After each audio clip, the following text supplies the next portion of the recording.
అందరికీ నమస్కారం. అమ్మా ప్రసాద్ పేర్ని నాని ఎంతసేపు లోకేష్ గారు చంద్రబాబు నాయుడు గారు, లోకేష్ గారు చంద్రబాబు నాయుడు గారు, మధ్యలో మళ్ళీ పవన్ కళ్యాణ్ గారు ముగ్గురు కల్లోకి వచ్చి నిద్ర పట్టగా రాత్రంతా కూర్చుని ఇది ఆలోచించి ఓ పిచ్చి వీడియో ఒకటి వదులుతాడు పొద్దున్నే. ఇదో దరిద్రం మాకు.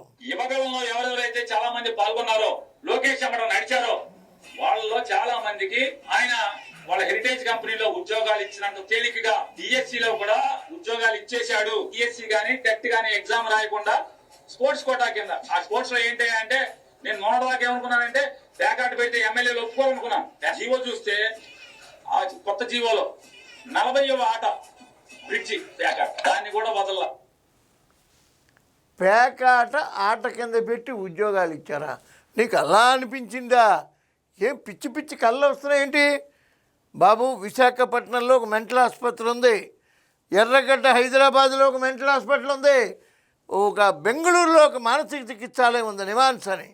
ఈ 3 చోట్ల సరిపోకపోతే ఎక్కడైనా చంద్రబాబు నాయుడు గారి దగ్గరికి వచ్చి అయ్యా నా మానసిక పరిస్థితి బాగలేదు, పిచ్చి పిచ్చి కళలు వస్తున్నాయి, పేకాట కూడా పెట్టి ఉద్యోగాలు ఇచ్చినట్టు అంత విపరీతమైన కళ వచ్చింది అని ఒక చంద్రబాబు నాయుడు గారిని రిక్వెస్ట్ చేస్తే ప్రపంచంలో ఉన్నటువంటి ఏమన్నా ప్రముఖ మానసిక వైద్యుడికి నిన్ను చూపిస్తారు, కొంచెం బాగుపడతావు, తెలుసుకుని ప్రవర్తించు.